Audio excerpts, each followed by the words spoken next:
Welcome to Catholic Champion. We are in the fourth quarter of this election period. A lot on the docket today. We're talking Trump faith event from Saturday. We're going to talk about Cardinal Burke's recent statement about the election. Going to do it all with my co-host and friend, Michael Hichborn. We'll see you in a bit.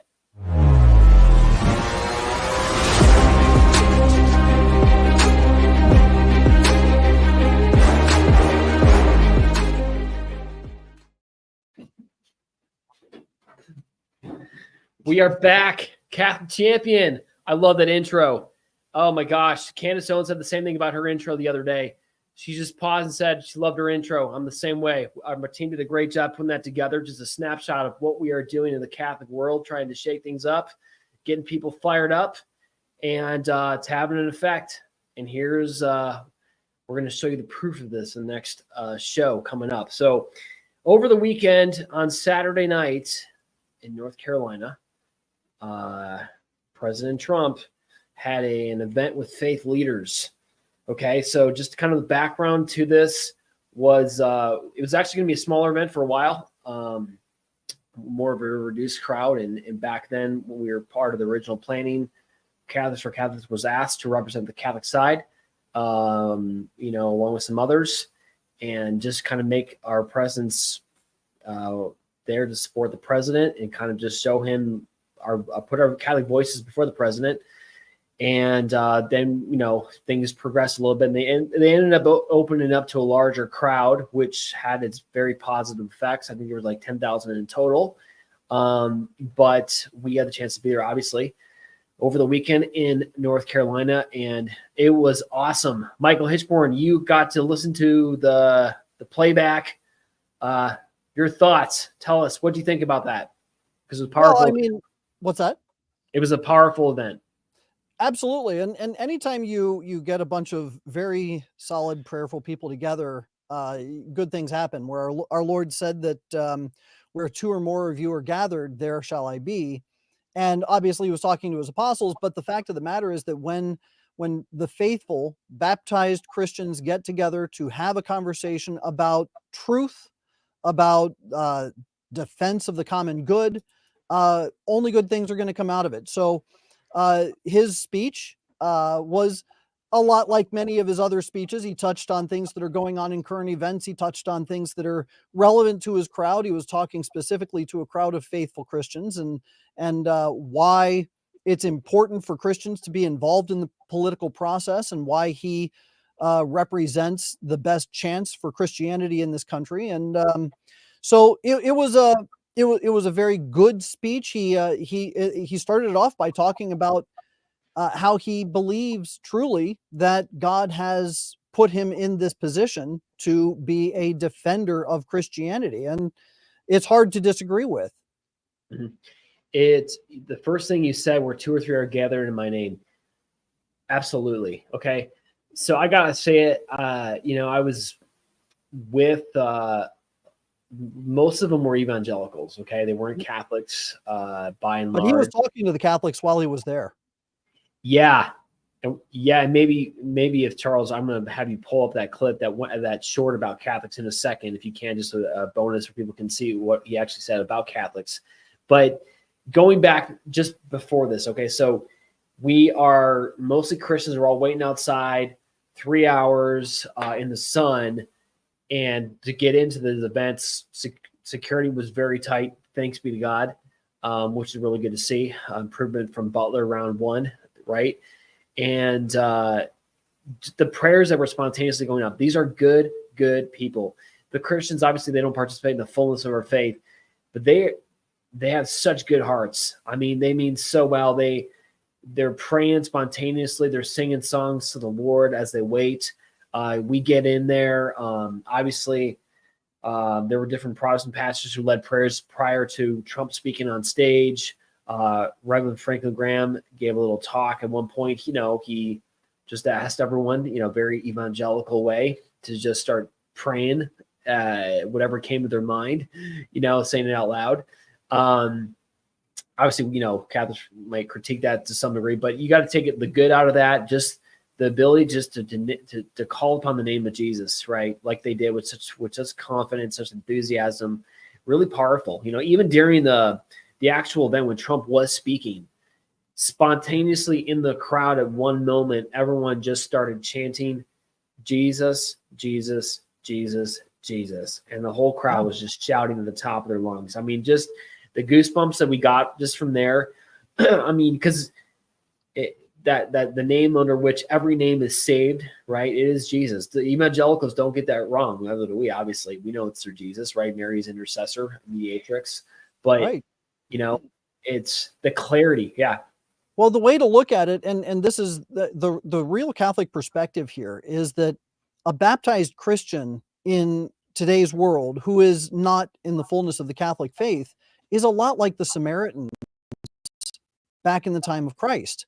The Samaritans were essentially the Protestants of their day, and the Jews would treat the Samaritans, and the Samaritans treated the Jews kind of poorly.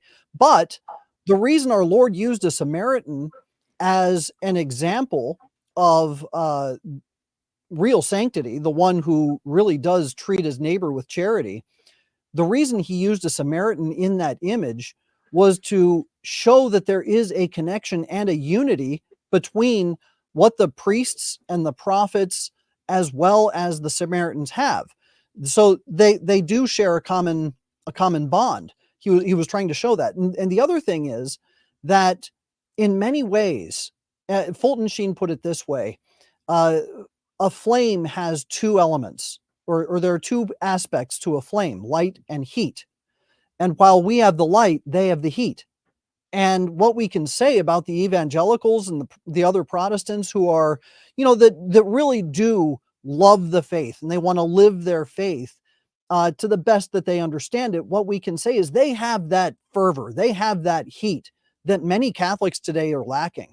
So there is a need for us to unify, obviously in truth, but we have to work with people where they are, so to speak.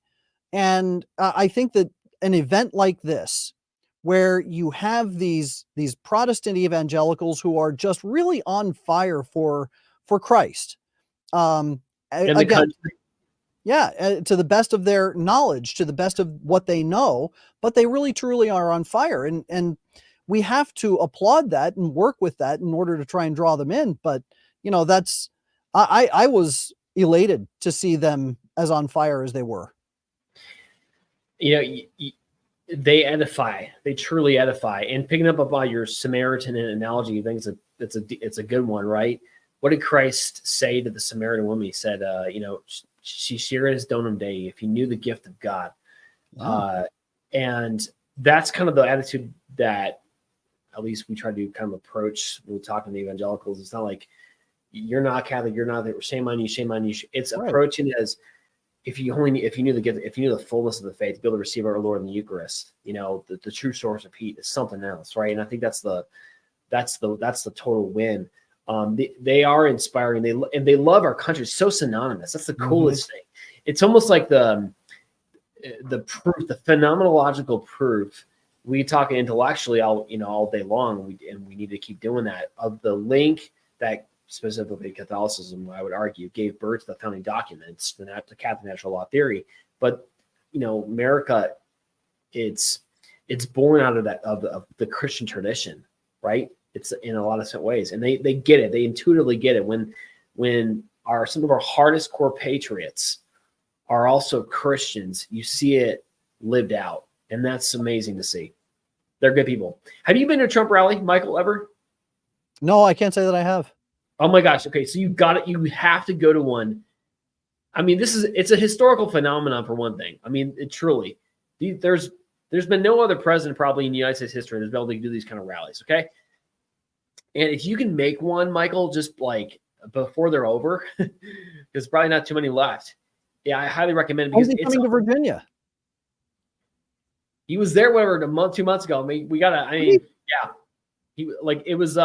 He did one with Glenn Youngkin like 2 months ago. Huh. Okay. Virginia. Yeah. He was like 2 months, end of August, early August. I remember. But for listeners too, I highly recommend it, because it truly is an experience. People can say everything they want about Trump being a racist, But one thing that just continues to strike me when I go to these rallies is you just feel a connection with every single person in the room. People from all walks, backgrounds, ethnic backgrounds are just there. They're talking. You see it at the actual event. You see it if you're at the hotel. People are sitting down with black, brown, everyone. It's a total. He truly, these have unified the country. Trump is a unifier. I see it lived out, and I see it in those rallies. So anyway, put that on your to-do list, Michael, if you can. Yeah, I'll do what I can. I don't know when he's going to be near my area, but I'll keep an eye out. Trying to make it happen. But okay, so getting into content, he said some pretty crazy, cool things, I thought, and he even went to promises. What do you think about his? Because so Trump talked about his faith life growing up. Thoughts on that? Because he shared some stuff that he never shared before. Yeah, he was talking about his growing up as a a member of the Presbyterian Church. And he said that his father was a big fan of Billy Graham's, took Trump to these Billy Graham renewals. And he also mentioned another preacher. I can't remember the name of the preacher. The one he did this book about positive thinking. Yeah. I can't remember his name. Norman, but I want to say Norman something. Norman Vincent Peale. Is that it? Okay. Yeah. So yeah, it was Norman. He just couldn't remember the full name. Norman Vincent Peale. So he actually heard Norman Vincent Peale's last sermon, which he was Trump's pastor for many years. Not just that's right. Think about put yourself in the mindset you have Obama's pastor that we the guy was totally anti-racist American, everything like that, right?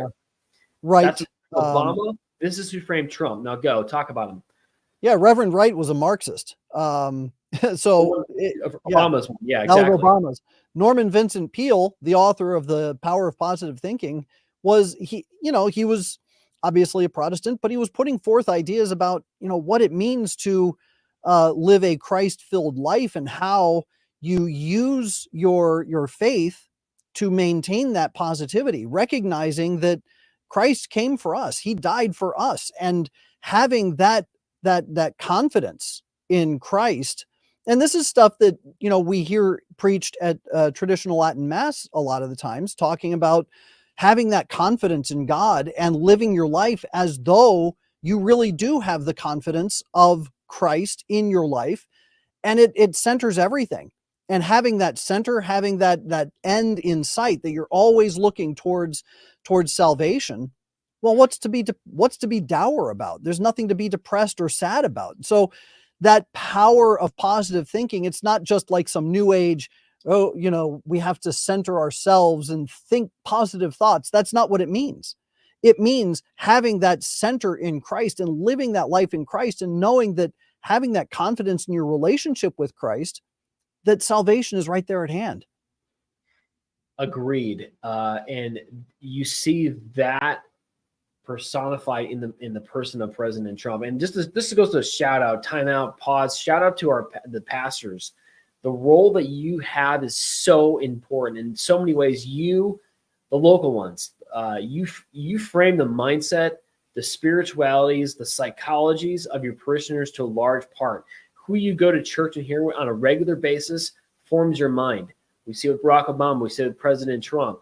I think about the influence my pastor have on me every week, right? So such an important role, and that's what we need you to keep speaking up like you are, referring to our priests, right? Second thing is President Trump talked about how he went with his dad and he went with his mom. Both of them brought him to church, okay? Again, the power of parents raising their kids in the faith, it sows seeds. Even if the kids stray for a little bit like Trump did, the chance of them coming back, returning to the faith that they grew up with, it has a higher percentage if they had their parents helping them out in the first place, they're living it out. So you see that in what Trump said himself there on Saturday night. So, okay. Trump talked about his faith life, and then he starts getting a little bit into the promises that he's going to be doing. One, did you see the one about the anti-Christian bias? How about that one? Remind me what he said. Okay, this was I'm listening there right in the crowd. I was sitting pretty close to the stage, And when he said that, I'm like, oh my gosh, that's a winner. So I was like taking notes right there, send it to our social media team, say this one's a winner. People are gonna really pick up on this. He led up talking about how, you know, Christians they're just persecuted in so many different ways, you know, whether it's our 231 churches in this country which have been just vandalized and very little retribution or, you know, accountability rather. There's the censoring, there's the pro-life in prison, blah, blah, blah. Okay, so he's kind of leading up this point. And then he announces that when he becomes president, he's going to have form an anti-Christian commission, right? To go after and see where I mean, not anti-Christian, a commission that looks into anti-Christian bias, rather. Okay, so I mean, however that looks like, not that we need another government bureaucracy institution, but I think it does say a lot that he's made that a point. It's clicked. He's got it. Christians have been targeted. It's about time someone starts speaking up for that. And it's great to see the president announce that from the stage. So what do you think? What do you think? Is it a good idea, bad idea? Oh, I think it's a very good idea. Having, I mean, for crying out loud, they have all kinds of hate speech laws now with regard to the rainbow soup kind of stuff. I think it's about time that they actually went to bat for Christians and stood up for true Christian values and said, you know what, there is absolutely an anti-Christian bias. A lot of it's coming from that rainbow soup corner of the world. And we definitely need to be protected under the law. So I'm not really in favor so much of increased government bureaucracy on the part of the federal government. I'd like to see it get smaller. But the idea of at least setting up some sort of state commissions indicating defense and protections for Christians so that their you know, their rights to free speech, their rights to practice their faith, their rights even to hire and to not hire certain individuals because they act against the faith of the individual who owns the company. I think those rights need to be protected. So, you know, I'm not opposed. I just think that there's it depends on how it's implemented. Shout out to all the different Catholic influences out there who've been talking this up. I'm thinking, you know, Taylor Marshall. I'm thinking about Candace. I'm thinking about others, Lila Rose. I mean, they've been talking about how Christians have been targeted as Catholics, right? This does have an effect, okay? I do believe that us pounding these issues and bringing it to the attention of the world, it's having an effect in the political realm. And I don't think President Trump will be saying that on Saturday night, but had it been for all these people talking about this, especially in the last like 3 years, Catholic Vote, with their, publishing the study of the 231 churches that have been attacked. Like, that's it. Way to go. That's where all of our speaking, our podcasts, our interviews, all that stuff, it does have an effect. You brought up the rainbow soup as tied to that. Funny, because that was the next thing he went right into. He said he's going to make, again, we can talk about the constitutionality of this, but he did say he's going to make a federal ban on, transgender or surgery for minors. Okay. Wow. How about that? Yeah. Like, total win, but, go ahead. Right. Well, again, you have to, if there was a movement within the Congress to pass a law that says that it is illegal in any state to transition a minor, I'm actually not opposed to that. I'm totally in favor of that. The thing you have to look out for, though, is that federal ban, or so you would do it to the Congress, though.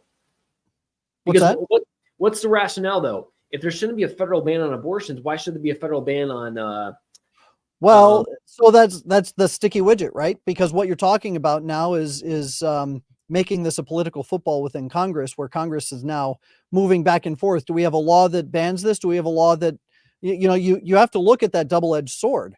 What happens if the Democrats get into power and they say, you know what, we've had this ban in place for so long. Now we're going to undo the ban. And not only are we going to undo the ban, we're going to then take it a step further and say, we're going to mandate certain surgeries across the board in all states for those children that tell their parents, hey, I'm no longer a boy or I'm no longer a girl and I demand to be transitioned. And this is something that Kamala Harris is very big on, taking kids away from their parents in the event that they say that they want to be a sex that is not what their biological reality reflects. So there's that double-edged sword. And while ideologically I am in favor of banning it across the board and saying this kind of thing should not be happening, look at what happened with DOMA, okay, the Defense of Marriage Act. That was passed by Congress. And then it wasn't much longer after that, they undid it. And then they had Obergefell go all the way to the Supreme Court, where they legalized same-sex marriage across the board. It's a double-edged sword. If you can do it one way, you can do it another way. Now, ideologically, I am absolutely in favor of that, but I'm wary of how it would be swung in the opposite direction. What you're basically saying is, okay, look, this is how our Constitution works. Out of the three branches of government, the one that's the most secure for the time being anyway is the judicial branch, right? Because the quickest actions a lot of times take place in the executive branch, presidential order, whatever. Then legislative has a role too. They could pass in Congress, but the real controversial ones always end up, at least right now in modern American politics, they end up in the judicial system, right? A lot of times going to the Supreme Court, even though the Supreme Court doesn't want to be such a referee on these kind of issues, but it has become that.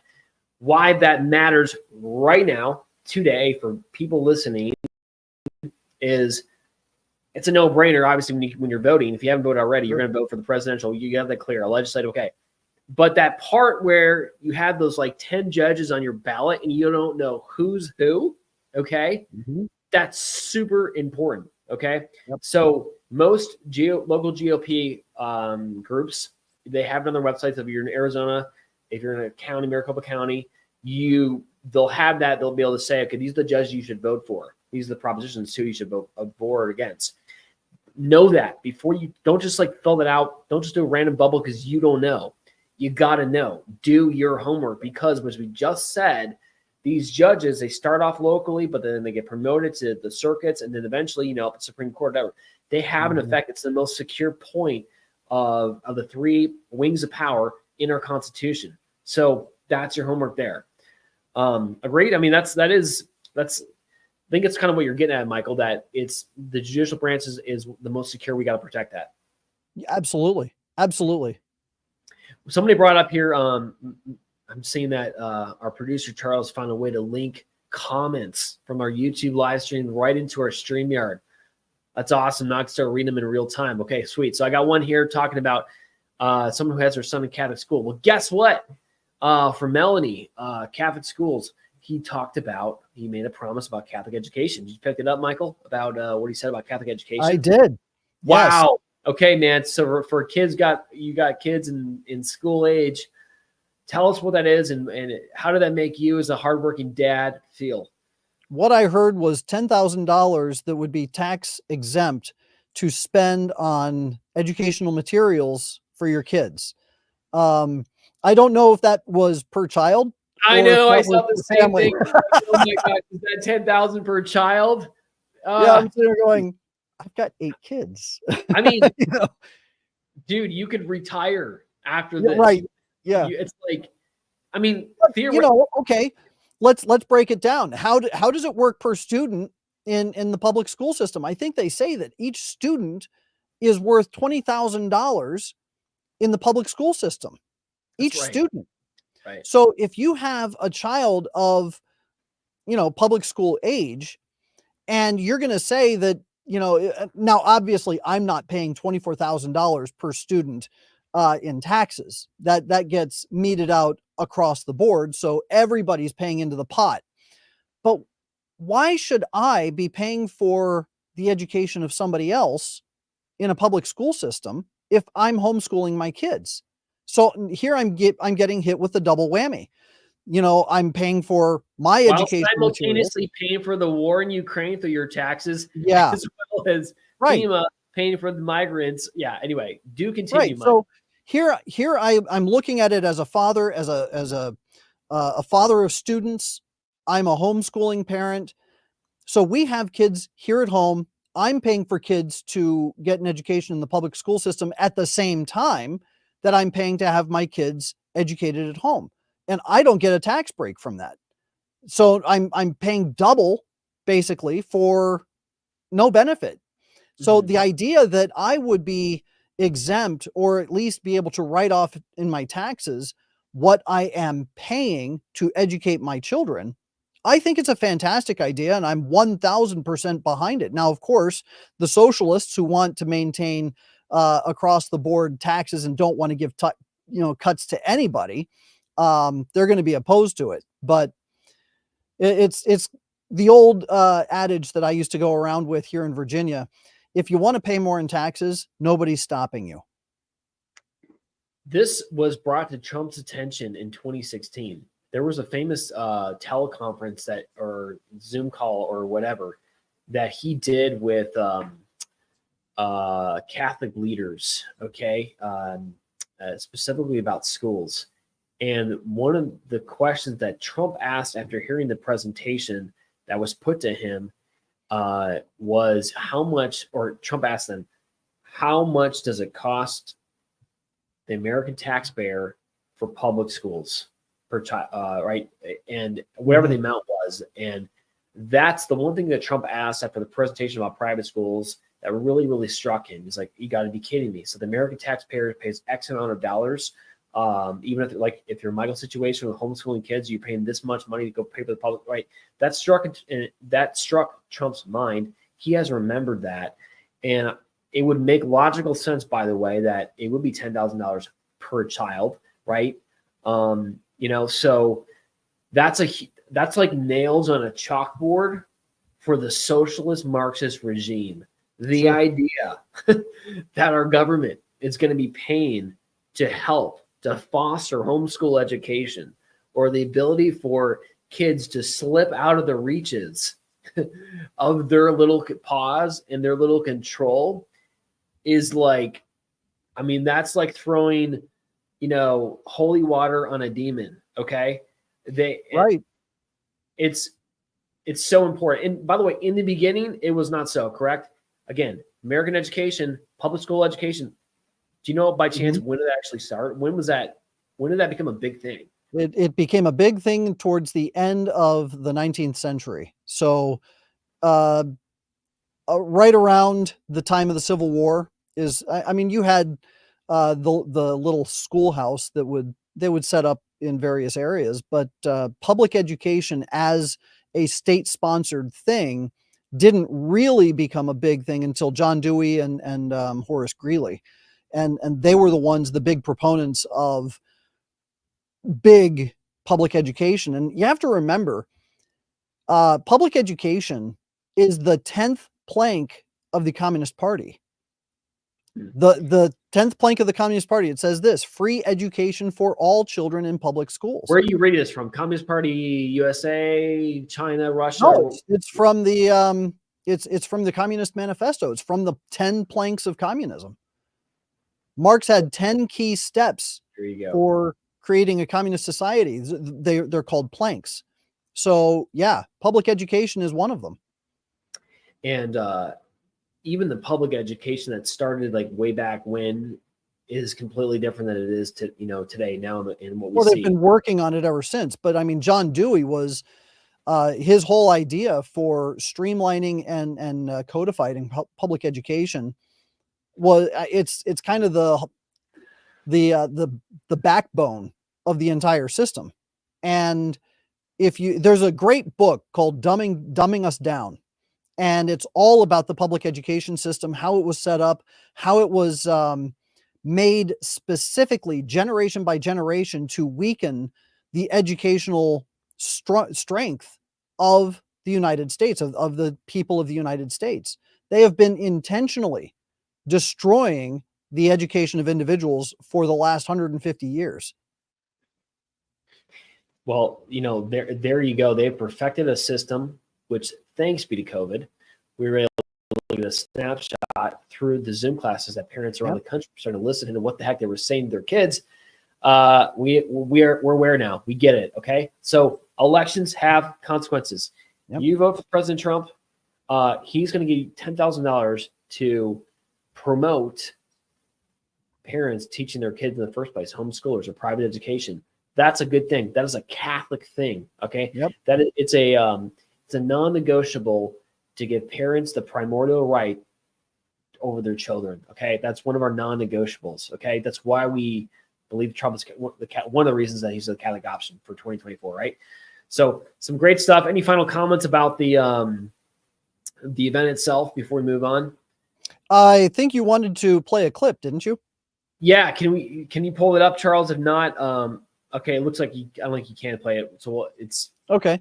It's never mind. And the FBI would send spies into Catholic churches. I don't know how many Catholics are here, but if you're Catholic, there is no way you can be voting for these people. These people are a nightmare. I don't know what they have against Catholics, but Catholics are treated worse than anybody. So, and by the way, evangelicals are next. You can bet on it. Evangelicals are next, but they label Catholics as potential domestic terrorists, and Christians will not be safe with Kamala Harris as President of the United States. It's not even thinkable.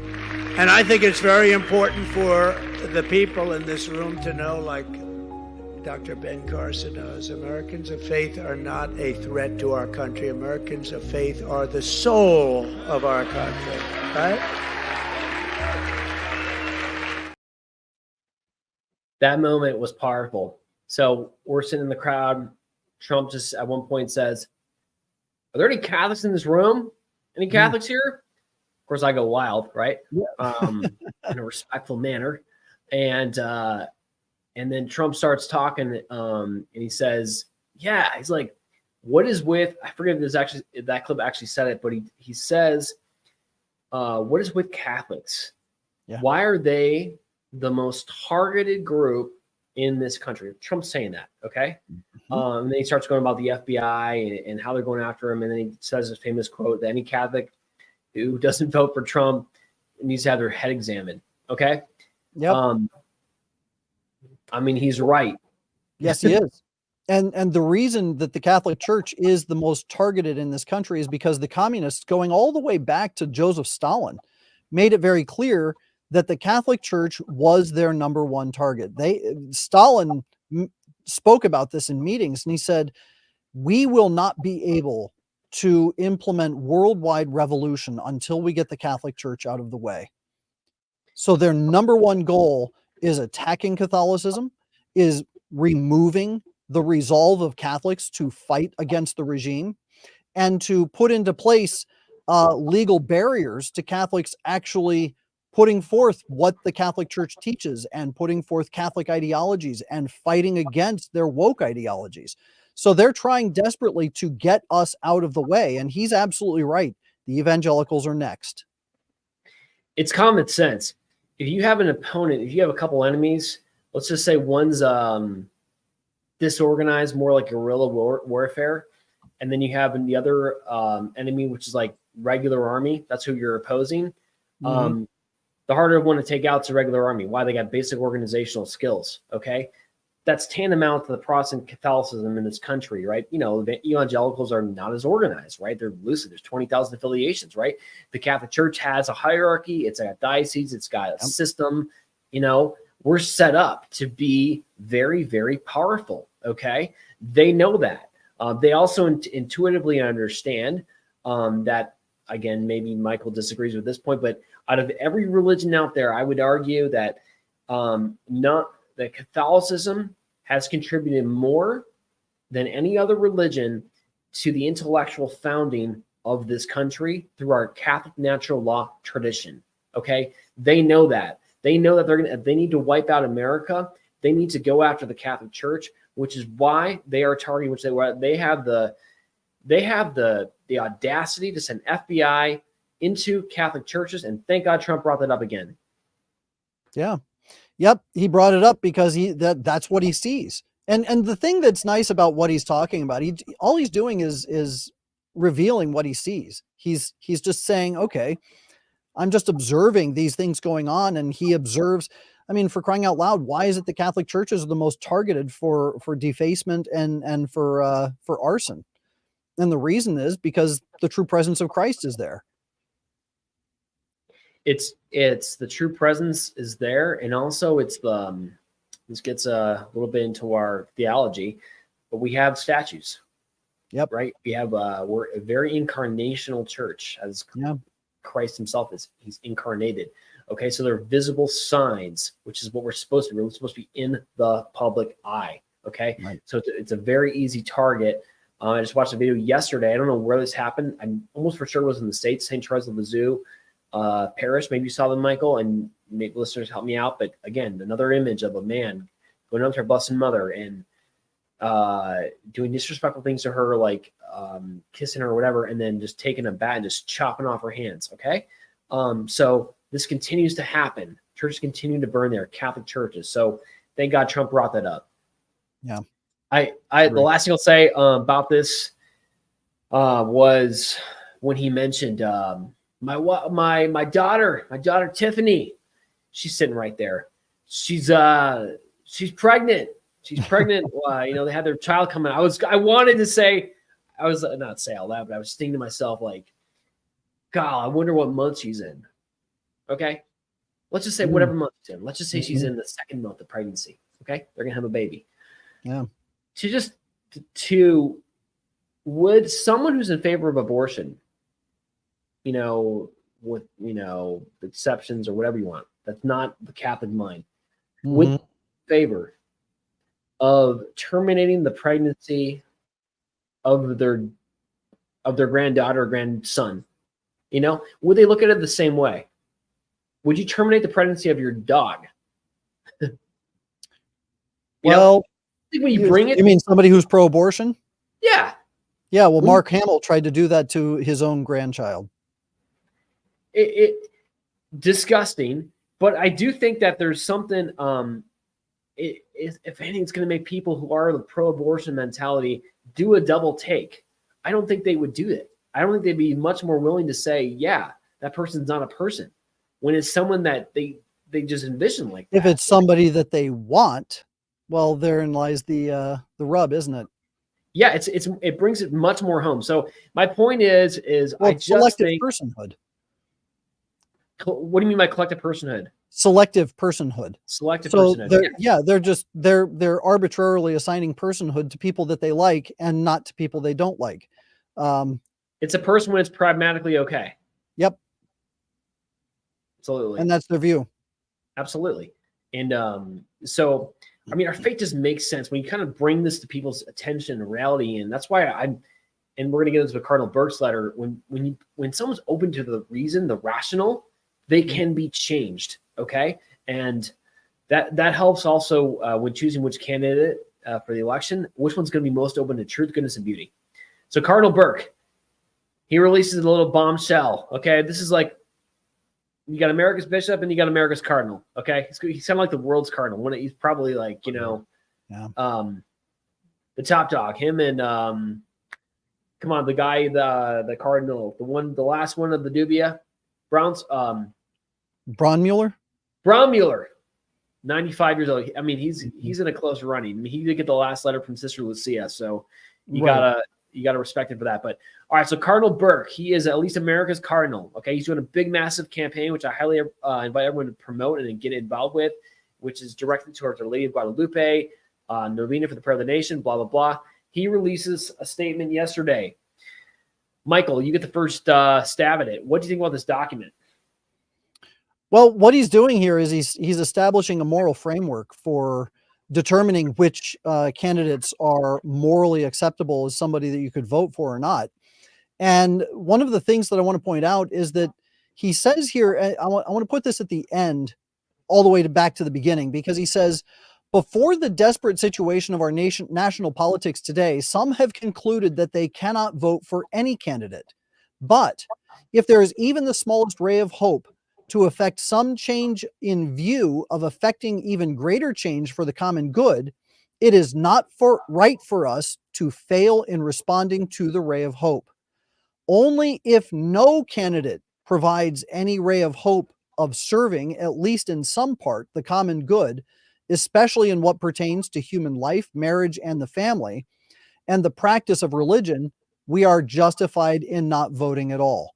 So in this framework, I put this first because there are a lot of Christians, there are especially a lot of Catholics who are very rightly morally disturbed and upset by some of the changes that took place in the moral standings of the Republican Party platform regarding IVF, regarding abortion, regarding contraception, regarding homosexuality even. So there are disturbing and upsetting policies that have changed in that platform. However, when you compare platform to platform, what you see is that at least in the Republican platform, there is an openness to saying, you know what, you might think that IVF is a good idea, but here's why it isn't. And I think that people of goodwill, people that Trump, I think he is of goodwill. And I think that the people that he would put into place to enact certain policies would also be of goodwill. And approaching those people is a lot more doable than approaching the hardened communist who is unwavering in their ideologies and will not hear you no matter how much you beg and plead. So that ray of hope that Cardinal Burke talks about is right there on the right. It's not on the left. Look, people, it's 2 pages. Everyone should read this. It's on our social media. It's everywhere. Michael's going into this. He basically dropped a bombshell, okay, in its own way. If we lose this election, it's going to be because Christians decided not to vote, Christians and Catholics, okay? Cardinal Burke is going to the heart of that. In fact, Peter Navarro, prior to when President Trump spoke, Peter Navarro is an awesome guy. I got the chance to have a pretty good conversation with him right after this event, him and his fiance. He just got out of prison, if you remember this. He said from the stage, he said, look, people think there's 3 choices. Vote for Kamala, vote for Trump, don't vote at all. He said, you're wrong. You're absolutely wrong. You don't vote at all, you're voting for Kamala. You're voting for the destruction of America. And if you're Catholic, we believe you're not following the moral choice here, which is to vote and vote for President Trump, okay? Cardinal Burke goes to the heart of that. He goes to the heart of the people that are going to be sitting home, okay? These aren't bad people. These are people that have good objections, okay? Serious ones, because the Republican Party is going against the natural law, as Michael, you just said, with IVF, abortion, and their embrace of the rainbow marriages, right? So you people who are sitting out, I get it, okay? You got a lot of really valid points. Now, follow that intellectual point all the way through. And Cardinal Burke, in his masterful way, he goes to the heart of it and lays it very, very clear. It's 4 points. Number 1, he says, I'm just summarizing it. 4 points is pray. We got to keep praying, right? Mm-hmm. And my trending post of the week is going to get to that prayer point. The second thing he says, hold the line. Okay, what did he mean? Continue to hold to the truth about what Catholic faith teaches. Hello. This is, by the way, this is for me like a personal confirmation in a lot of ways of what Catholics have been trying to do to the best of our ability these past 8 months, and like other Catholic orgs, Lepanto, Catholic Vote, everyone. We're not compromising.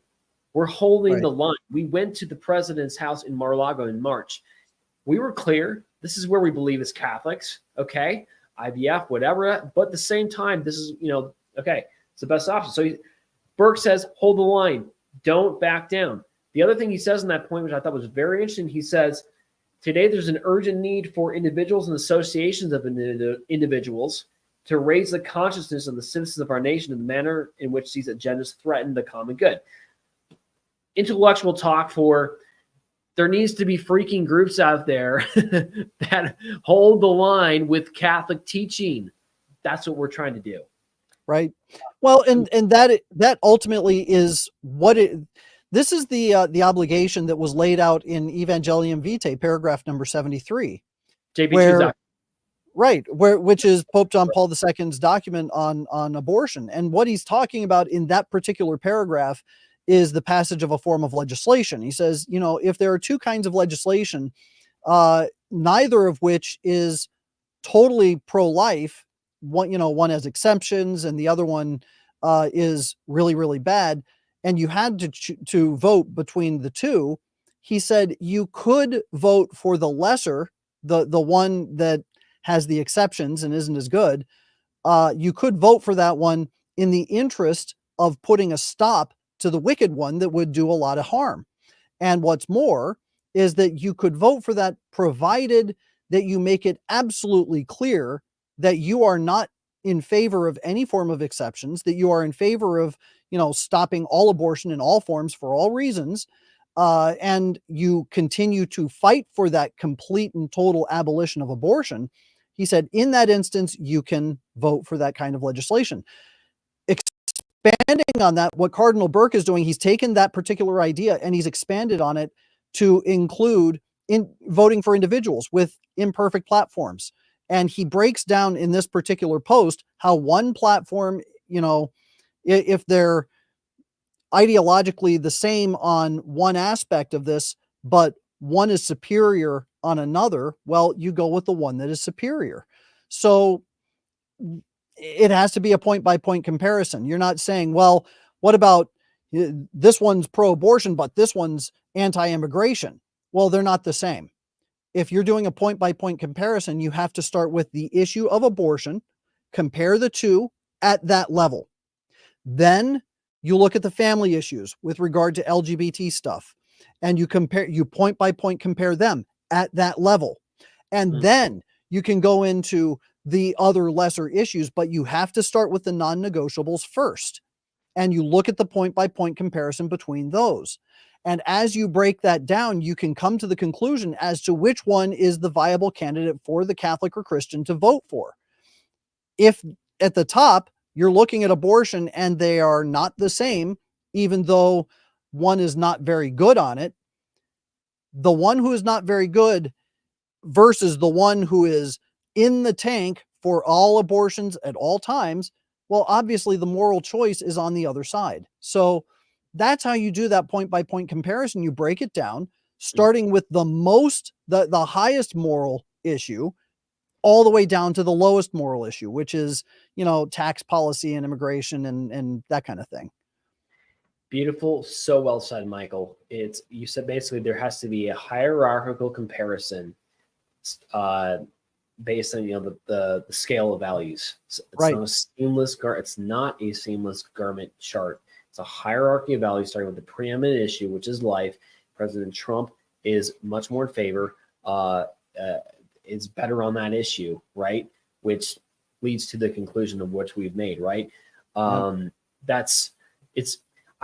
Catholic teaching, Catholic morality is so awesome. It protects us from getting caught up in the, you might think, oh, we're just goo, Trump, rah. No, we're not like emotional people just running around and getting caught up in that world. We're operating from a base of reason, right? We're guided by the light of, yes, our emotions are involved, but it's guided by the light of reason. It protects us. It's a gift, right? What our Catholic ethics has bequeathed to us in modern day to be able to make these decisions, okay? The thing he also goes into, which you already briefly mentioned, after doing that hierarchy of value comparison, is juxtapose that also with which candidate is going to be more open to truth. Cardinal, His Eminence, says, we must consider whether it is reasonable to hope that a candidate in question will at least hear the voice of a rightly formed conscience on questions like procured abortion, sexual reassignment, religious persecution. That is, whether there is hope that our opposition, as indicated number 2, will receive any hearing at all. Spot on, Your Eminence. I met the Cardinal. I so appreciate this. Was a godsend because he's so right with this. When you look at it, administration, Frank Pavone pointed this out to me as well a couple months ago. He said, look, remind your people that you're not just choosing between one person. You're choosing between one person and the slew of people that they're going to appoint to be in power with them because they're going to make decisions, right? Yeah. Let's look at the people around President Trump. in fact, the people that created this event, you know who really was behind it all? One of the main guys was Eric Trump. This was Eric Trump's baby, the son of the president, who Trump said himself at that night. He said, my son had his own faith experience after July 13th. He's a shooter.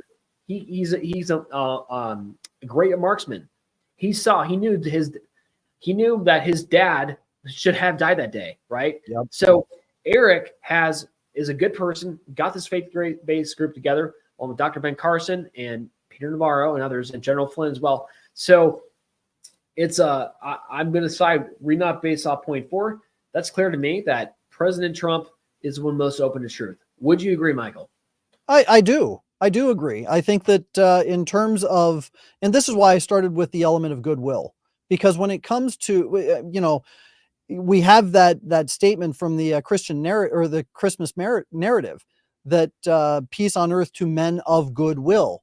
Well, the peace is given to those who are of goodwill, which means that they are open and have a disposition towards the good.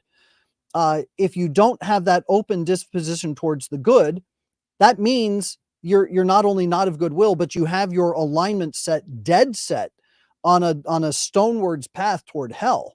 And I think that people like Donald Trump, as flawed as he is, and he is flawed, I'm a flawed human being too, but he is a man of goodwill. He has that openness to truth. And just as an example, he had indicated that he would support a mandate in the healthcare policy for IVF. But after talking to Raymond Arroyo interviewed him on his program, and he told Raymond, well, of course, I would be very happy to give an exemption to the Catholic Church and say that any Catholic that doesn't want to participate in this shouldn't have to. So that's somebody of goodwill. He started off with the word mandate, but then he walked it back because he was approached and said, this is really against our faith. And he said, okay, I understand that. He probably didn't know before. Maybe he didn't understand, but once he was approached, and his mind was changed. So that's somebody of goodwill. Somebody who is not of goodwill would say, I don't care who you are. I don't care what religion you are. I don't care whether your hospital is Catholic or Hindu or Muslim. If we put forward an abortion mandate, all of you are going to be paying for and providing abortions in all instances, period, end of story. That's somebody who is not of goodwill, because they're not going to listen to reason. They're not going to listen to any ideas that say, hey, you're infringing on the practice of my faith, and you're forcing me to pay for something that is directly in violation of my faith. They don't care, because they're not of goodwill. For them, it's all about the ideology. And that's the problem that we're facing. So you have to look for people of goodwill. I'm glad you brought up that Raymond interview. That was the interview you did right before the Al Smith dinner that Raymond got in there. Popping some amazing questions, 10 minutes long.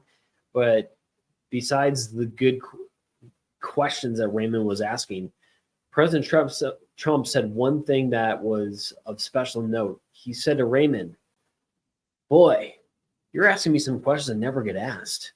Right? Which I think is telling, because it does show that if we have the chance to make our case to the president, keep putting truth before him, and J.D. Vance and every other one, the chance of being open to change is that much more real and possible. Right. Okay. I think about the abortion bill. Give us 1 hour before the president and J.D. Vance and the decision makers after this election. Give us 1 hour. If you have 1 hour before Kamala, if you already have 1 hour with President Trump, and have your best experts would sit down and show what happens when a woman takes an abortion pill. Okay? What one is going to be much more willing to possibly change the policy? My answer is pretty clear. And I think that we got to keep fighting to present truth before them and fight for that, and realize, as Ben Carson said, by the way, perfectly, he says, hey, people, the only time we're not going to be choosing between the lesser of two evils in an election is if Jesus Christ is on the ballot. So well said, Dr. Carson. But Okay, and final comments on Burke's note before we go into what's trending. Michael, anything you want to add or no? No, I think it's time to take a look at what's trending.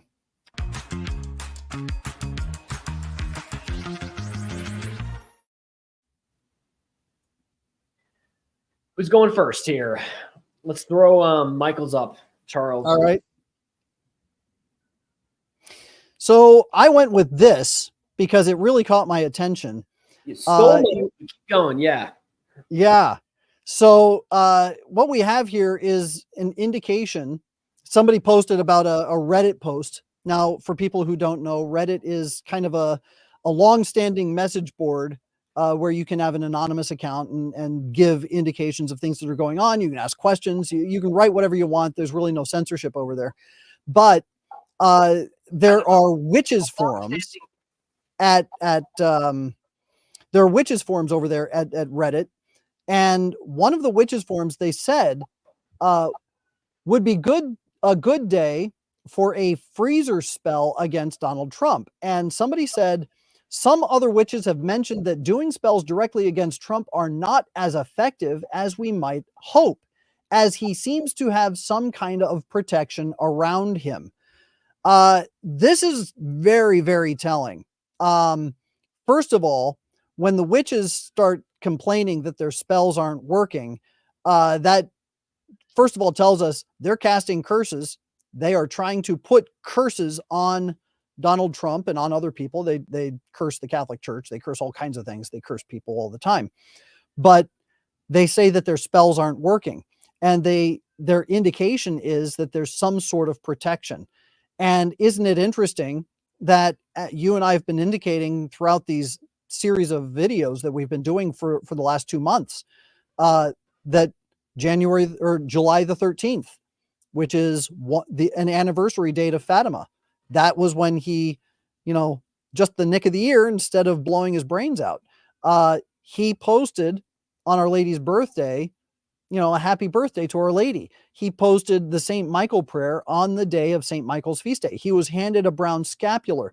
So these, our Protestant brothers and sisters may not agree with us, but here we do see that there is real, actual grace being applied. And a lot of this has to do, I think, with your initiative to have masses said for him. I think a lot of this has to do with the rosary rallies that are taking place. There are, I think it was Rosary Coast to Coast is praying specifically for the protection of Donald Trump. So, we have all of these prayers that are being offered up on his behalf. Obviously, God is greater than whatever the demonic realms want to throw at him. So is there protection? Absolutely. But this post was very telling because what it was saying is that the witches are noticing that he is being protected spiritually. It's real, and the greatest form of protection is obviously the Holy Mass, right? True story. This is from the book that Cardinal Burke wrote. It's in Italian. I don't know if it came out in English, but about some of his experience at JP2, and he tells about an exorcism that was taking place in the Vatican. And for the Pope was involved. Pope John Paul was specifically involved. I guess he was the main exorcist in that sense. And this one was particularly hard. JP2 had a few sessions with him, and the demon was not leaving. And JP2 at one point, his feast day was yesterday, by the way, John Paul II. He says to the individual possessed, he was getting as frustrated as John Paul was getting because it wasn't working or whatever. I don't know if that's true, frustrated, but he looks at him and he says, "You know what? I'm going to go offer a holy mass for you. I'll be right back." That's the moment, according to Cardinal Burke, John's secretary, that the demon was released. That came out of him. The thought from this demon that there would be a holy mass offered, for his removal was so terrifying, right? The mass, that's because the mass is the reliving of Calvary, people. It's stepping back into time, into what happened, and just having that moment. It's sacred, okay? Yep. And I think that together with the rosary rallies that are taking place, Father Heilman, U.S. Grace Force, Patriotic Rosaries, we're doing it, and tons of other people. it's having an effect. And St. Michael has been a theme in this entire campaign. We've done our St. Michael billboards. I'm wearing the St. Michael T-shirts. President Trump tweeted the message of I think he's been a spiritual intercessor here against those demons, which goes into my what's trending of the week. And let's show that and kind of bring this full circle.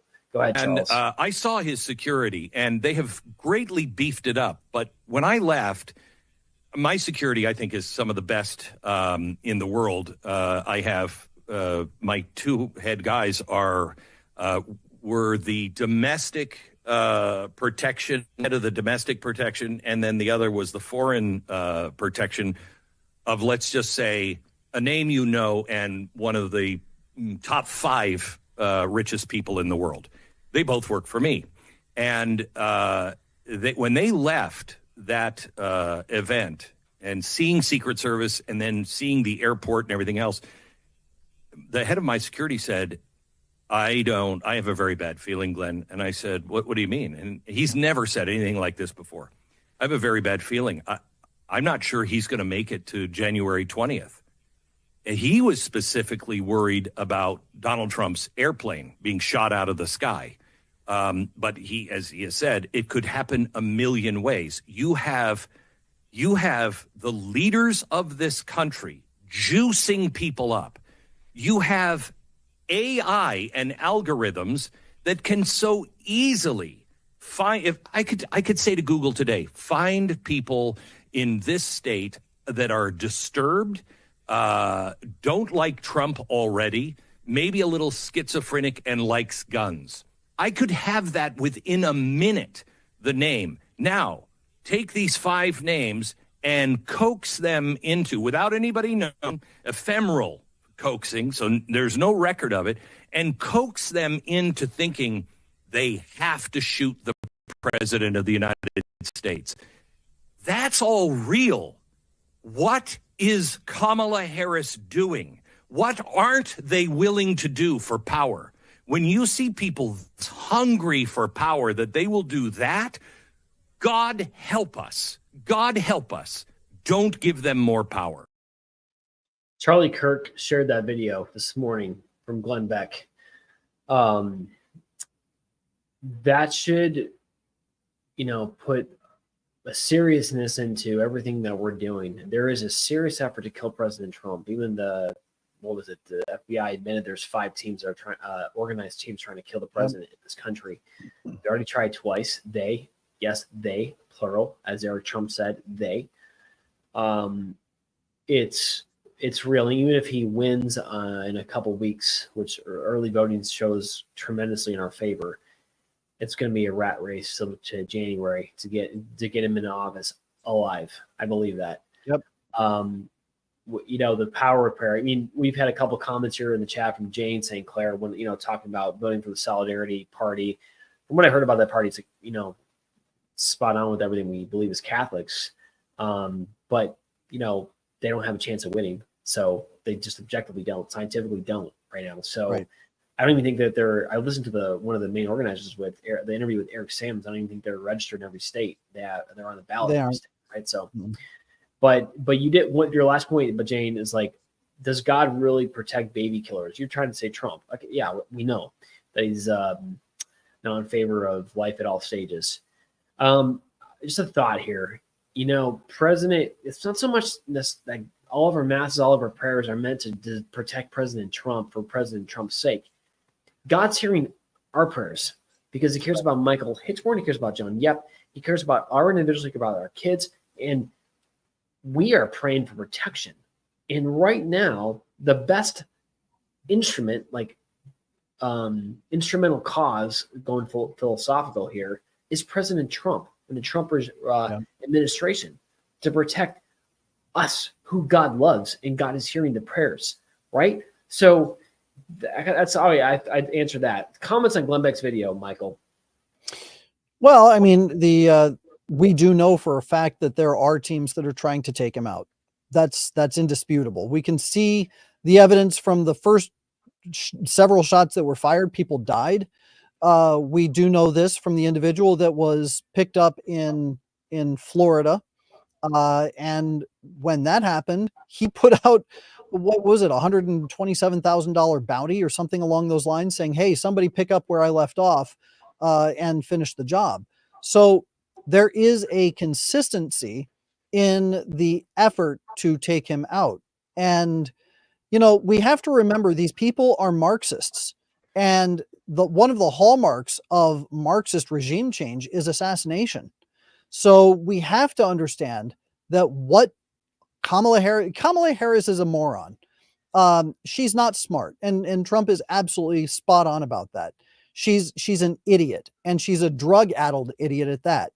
But what we can say is that when looking at the people behind her, people like the Soros Fund, who is an international Marxist. You've got Barack Obama and the people that pulled his strings behind her. You've got the Clintons behind her. So you get all of these powerful elitists who are tied with international Marxism. Well, what do you think's going to happen? Of course, they're going to have some sort of elite squad that's going to try and take him out before January 20th. Now, here's the thing. If Donald Trump wins the election on November the 5th, he's declared the winner. Of course, you get until January 20th to have him. The certification comes January the 6th. Then you've got the waiting period from January 6th to January 20th. Well, if Trump doesn't make it to that, you still have JD Vance, because the winning ticket is the winning ticket. So what are they going to do? Are they going to try and take him out too? At which point, you have a very obvious coup on your hands. And with an obvious coup, it's not going to work out well for the bad guys. They might be able to gain power in the short term, but in the long term, a civil war does not stand well for them. Doesn't stand well for anybody. Michael's not just spouting off crazy stuff. There was a poll. It was at least 45%. I want to say higher, but I'm going to go conservative. 45% of Pennsylvanians, this was conducted 2 weeks ago. 45% of Pennsylvanians believe that in the next 3 years, there could be a civil war in this country. Yep. Please God that there, but it does show that you're at two opposing philosophies. Marxism, the church's age-old foe, who we know in and out, right? It's on the rise to try and attack and dethrone God from God's place, dethrone Christ, the ruler of this world. So it's serious what we're doing now. Everyone's listening to here probably already gets it. We're heading to the end of our show. You get it. You're on our side. But where you might not be on our side is don't just stay with yourself. Get out of your comfort zone. You've got to talk to people. Neighbors, people you see at coffee. I'm doing it. People at the airport, I'm having conversations with. I talked to the person that was running through the airport. That was one of the guards, just talking about the elections. Everybody, speak out, get involved, get a mass set for the country. President Trump via our website. Doesn't matter if it happens after November 5th, because Michael just pointed out this is a long battle. Get a mass set. You do their website. Join a patriotic rosary. Chase, most importantly, is chased 20 ballots. You can do it with us. Go on our site. And take 20 names, call, text them, visit them. You can do that and vote early. Last word, Michael Hichborn. The last word is ditto. Ditto. He stamps it. That's the imprimatur. This has been a darn good show. There's a lot going on. Let's keep it up, everyone, rooted in the grace of the holy sacraments. Let God guide us, direct us, and if we trust in God, our country will be restored. This is Catholic Champion Show. We will see you next week, same time. God bless.